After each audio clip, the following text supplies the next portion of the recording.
व्रत का जो नियम है वो एक ही नियम है जो शिव महापुराण के अंतर्गत है। सुबह पूजा की थाली लगाई है। 5 व्रतों का विधान है, छठा व्रत का विधान नहीं है। कितने व्रत? 5। सुबह पूजन की थाली लगाई है। पूजा की थाली, अभिषेक का सामान सब लेकर आप मंदिर में जाइए। शिव मंदिर में जाकर बाबा का जल अभिषेक पूजन करिए जिस हिसाब से आप करते आए हो। पूजन की थाली में सामान उतना रखना जो शाम को भी आपके साथ चला जाए, अलग से नहीं रखना पड़े। अलग से केवल शाम को दिए रखो, जल रख लो थोड़ा सा, और बाकी का जो मिष्ठान आप तैयार करोगे बस वो, बाकी का चंदन नबीर गुलाल ये सब सुबह की थाली का रखिए, थोड़ा फल जो भी रख लो। सुबह पूजन करो बाबा का, निवेदन करो, घर आ जाओ, थाली को ढक कर रख दीजिए। शाम को जब जाओ कोई प्रसाद उतना ही बनाओ जितना भगवान के लिए बना रही है। ये नहीं कि खीर ज्यादा बना ली तो आधी हम यहां ले जाएं और आधी घर के लिए छोड़ दें, नहीं, उतना ही बनाओ जितना भगवान के लिए जाएगा, जिसमें से 3 हिस्से होंगे। एक पात्र में भरकर ले जाओ, दोने ले जाओ, कटोरी ले जाओ, प्लेट ले जाओ, जो तुम्हारी मर्जी पड़े, कागज ले जाओ, जो तुम्हारा मन पड़े वो ले जाओ। 6 दिए लेकर जाओ, बाबा के मंदिर में जाकर पूजन अर्चना करो। शाम को अभिषेक नहीं करना है, केवल छींटा देना है। थोड़ा सा जल जो बचा हुआ है उसमें से थोड़ा थोड़ा छींटा देकर, जल का थोड़ा सा छींटा देकर पूजन आदि कर कर, जैसी पूजन सुबह करी वैसे ही भाव से पूजन करो। 5 दिए थाली में से नीचे रख दो, छठवा दिया भी नीचे उतार दो थाली में से। 5 दिए लगाना जब प्रसाद के 3 हिस्से पूरे कर दो, प्रसाद के 3 हिस्से रख दो नीचे, फिर दिए लगा दो 5।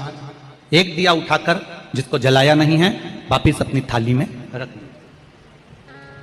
5 दिए प्रज्वलित कर कर बाबा को निवेदन कर दो, बाबा आज मेरा पहला पशुपति व्रत है, इसको स्वीकार करना। दिल से बाबा इस कार्य के लिए मैंने करा है, इसको स्वीकार कर लेना। बहुत सुना बाबा पशुपति व्रत में कर रही हूं, मैं भी पूर्व में ना जाने कितनी योनियां ली होंगी, कौन सा मैंने बेकार कर्म करा होगा जो आज मुझे दुख भोगना पड़ रहा है। इस दुख को आप मिटा सकते हो क्योंकि आपका नाम पशुपति नाथ है। आप इसको मिटाइए, विनय करो, बाबा से विनती करो।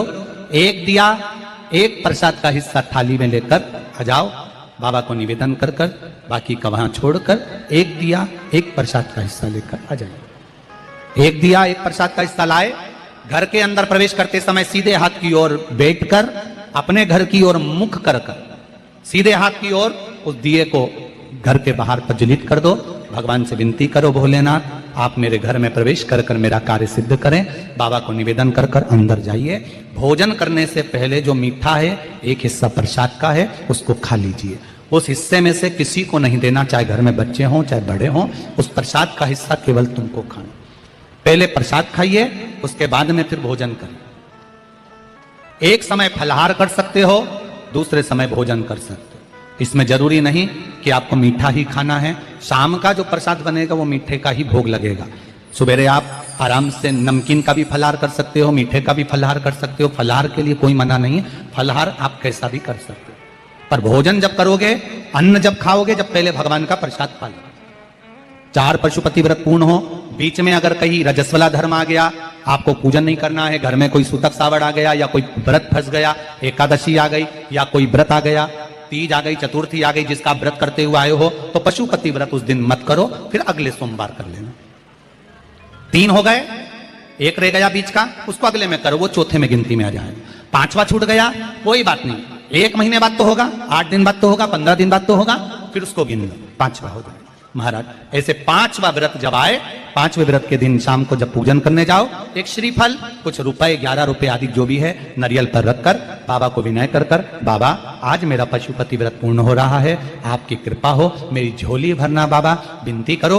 और वो श्रीफल रुपया रखकर 5 दिए लगाकर, एक दिया वापिस लेकर, एक हिस्सा प्रसाद का लाकर देहली पर अपने वही दिया लगाकर अंदर प्रवेश कर कर भोजन ग्रहण करो। बाबा को निवेदन कर लो। पशुपति व्रत का कोई उद्यापन नहीं है, पशुपति व्रत का एक ही उद्यापन है, जो श्रीफल और 11 रुपए आपने मंदिर में रखे हैं, वो उद्यापन के भाव से रखे हैं, भगवान को नमन कर कर रखे हैं। ये पशुपति व्रत। अब दुनिया के लोग इसको पशुपति व्रत को कहीं इतनी बत्ती लगा दो, तो इतनी बत्ती का दिया लगाओ, तो ऐसा करो, तो गलत। उसका नियम जो है वो एक ही, उस नियम के अलावा कोई नहीं। आप प्रेम से करो, स्नेह से करो, उसको दिल से विचारो, मन से विचारो।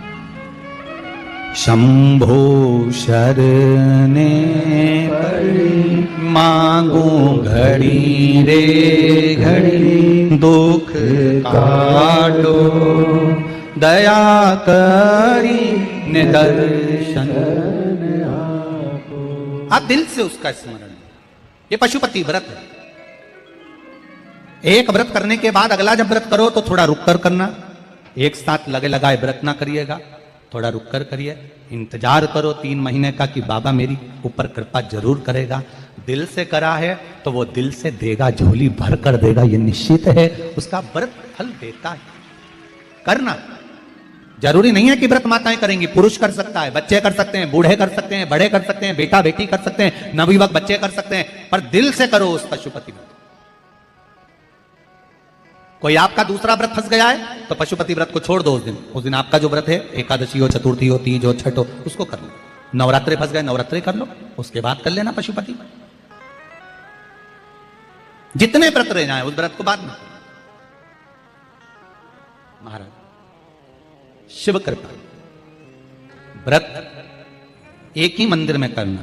जिस मंदिर में पहला व्रत करा है उसी मंदिर में 5 व्रत करना। ये नहीं कि हम मायके में 2 व्रत करके आ गए और तीसरा व्रत हमने ससुराल में कर लिया। नहीं, 2 व्रत करके मायके से आ गई हो तो 3 व्रत भी मायके जाके ही करना। अगली बार ऐसे जाना कि सोमवार बीच में फंस जाए और तुम 1 व्रत करके आ जाओ। मायके में अगर व्रत कर रही हो तो अपनी पूजन का सामान अपने ही रुपए का होना चाहिए, मायके के पैसे का नहीं चाहिए। कुंवारी होती और तुम मायके के सामान से पूजन करती, अगर कुंवारी होती तो तुम्हारा वो पूजन लगता, पर विवाह होने के बाद, गोत्र बदलने के बाद आप अपना पूजन का धन अपना खर्च करें। हम तो यहां तक कहते हैं मंदिर में भी अगर लोटा भरा हुआ रखा है, मंदिर में बाल्टी भरी रखी है, आप पहले अपना कुछ रुपया दान पेटी में डालकर फिर आप उस लोटे का प्रयोग करें। पीपल के पेड़ के नीचे पूजन करने गए, आंवले के पेड़ के नीचे पूजन करने गए, बड़ के पेड़ के नीचे पूजन करने गए, किसी की लगी लगाई थाली मिल गई, सामान मिल गया, उसके सामान में से आप मत चढ़ाइए। आपके पास जो सामग्री है आप उससे पूजन करें। अपने पड़ोसी से 1 रुपया भी मांगकर भगवान को मत दीजिए। जिस भगवान को देते हो उस भगवान को बुरा लगता है कि मेरे सामने खड़ी होकर हाथ पड़ोसी के आगे फैला रही है, तुम मुझसे मांग, मैं तुझे झोली भर कर दूं। प्राप्त हुआ। बहुत सुंदर प्रश्न है आपका गुरुजी। पशुपति व्रत में जो 6 दिए लगाए जाते हैं उसमें बत्ती गोल लगाना चाहिए कि लंबी लगाना चाहिए? प्रश्न बहुत अच्छा है, एक बार जोरदार ताली बजाओ भगवती साहू के लिए। बहुत अच्छा प्रश्न है। हमने पहले भी कथा में कहा कि शंकर भगवान के मंदिर में पार्वती भी है, शिव भी है, दोनों विराजमान है।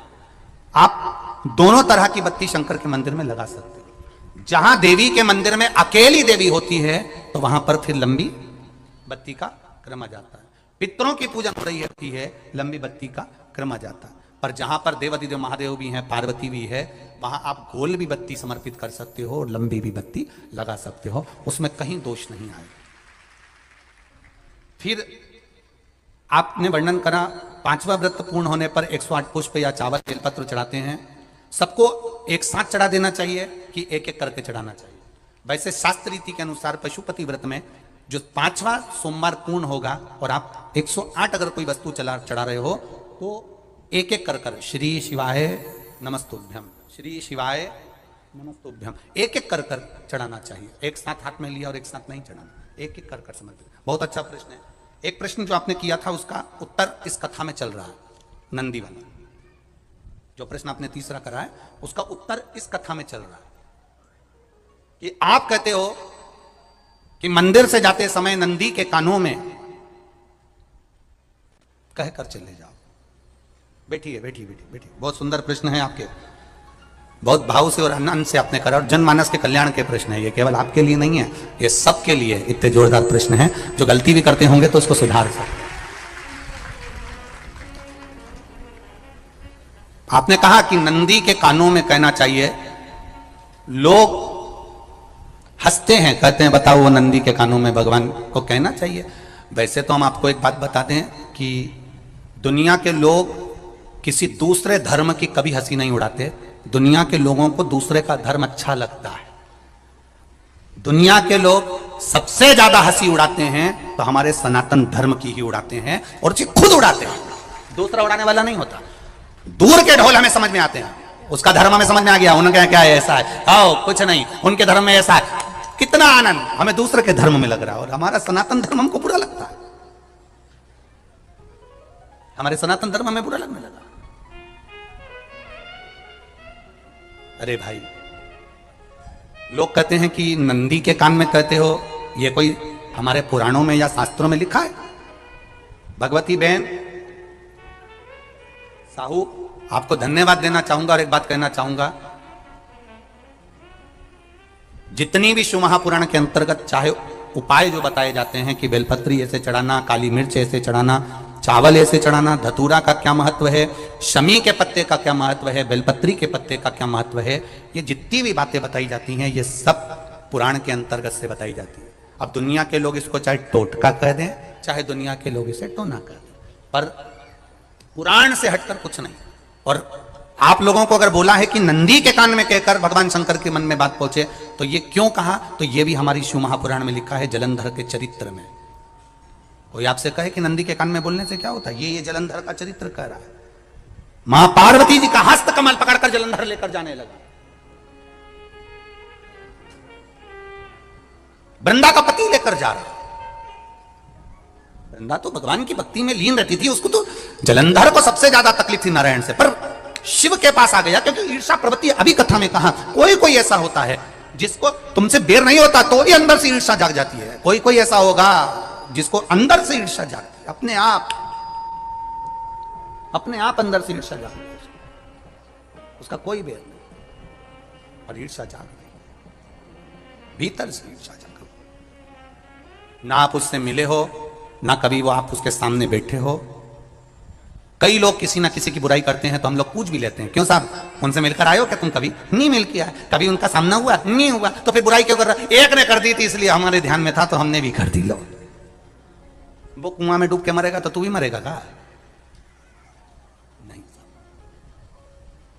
नंदी सामने बैठा है, गणेश जी को मालूम पड़ गया, कार्तिकेय को मालूम पड़ गया, मां पार्वती जी का हस्त कमल जलंधर ने पकड़ लिया और लेकर चला, मालूम पड़ गया, तब नहीं रहा गया। गणेश जी को क्रोध आ गया और गणेश जी महाराज आए, शिव जी को जगाने लगे, पिताजी पिताजी पिताजी कर कर जगाया, उठो पिताजी, पिताजी उठिए, पिताजी जागिए, पिता को जगा रहे हैं। भगवान शंकर नहीं उठे, तप में लीन थे। क्या करें हम, जलंधर के पास में इतना बल है, इतना बल है, और पिता की आज्ञा नहीं होगी तो हम कैसे मार देंगे इसको? मारने को तो मार दें। मां ने आज्ञा करी थी कि जलंधर उसको तारकासुर को मार दो, तो कार्तिकेय ने तारकासुर को मार दिया। शिव जी की आज्ञा नहीं तो हम इसको कैसे मारें? क्या करें? सब कुछ गणेश जी ने देख लिया, शंकर जी के ऊपर बहुत बहुत बहुत बहुत प्रार्थना कर कर देख ली, पर शंकर जी नहीं जागे। तब आखिरी में विनायक ने, गणेश ने, जितने लोग आस्था चैनल पर कथा सुन रहे हैं, जितने लोग फेसबुक यूट्यूब पर कथा सुन रहे हैं, इस बात को याद रखना कि नंदी के कान में कहने से क्या होता है वो ये इस कथा से सीख लेना। आखिरी में गणेश जी को लगा किसको कहूं, शंकर जी भी तप में हैं, नंदी भी तप में है, मैं किसको कहूं? शिव जी को कह के कर थक गया, पिताजी को बोल बोल कर थक गया, पिताजी जागते नहीं। अब मैं किसको कहूं ये बात, किससे कहूं?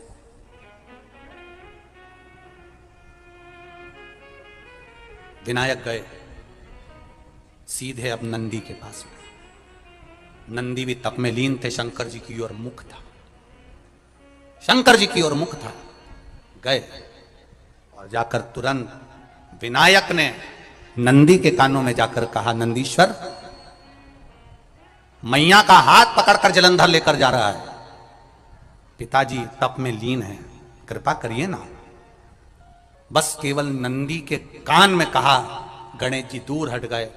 नंदी के कान में कहा, शंकर जी के नेत्र खुल गए, शिव जी के नेत्र खुले।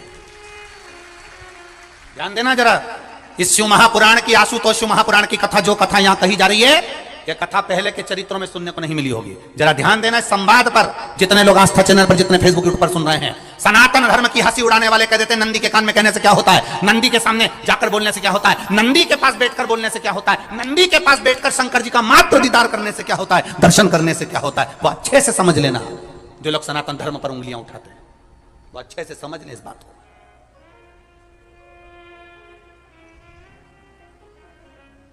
क्या होता है, नंदी तप में लीन, शिवजी तप में लीन, शिव नहीं उठ रहे, विनायक ने नंदी के कानों में जाकर कह दिया, नंदी के कान में जाकर कहा, नंदी के नेत्र नहीं खुले, नेत्र किसके खुले, जम के बोलो, महादेव के खुले, शिव जी के खुले। ये मन का तार, नंदी शंकर की आराधना कर रहे थे, शिव अपनी भक्ति में डूबे थे। यहां कहा, यहां पहुंचा, जो दिल में था उस तक बात पहुंच गई। नंदी के दिल में शिव थे, तुम कहे, नंदी ने शंकर तक बात पहुंचा दी। वो सूत्र जो बंधा था दिल से दिल तक का, वो पहुंच गया। वो सूत्र जो दिल से दिल तक बंधा हुआ था, मन से बंधा हुआ था, खबर वहां तक पहुंच गई, खबर पहुंच गई।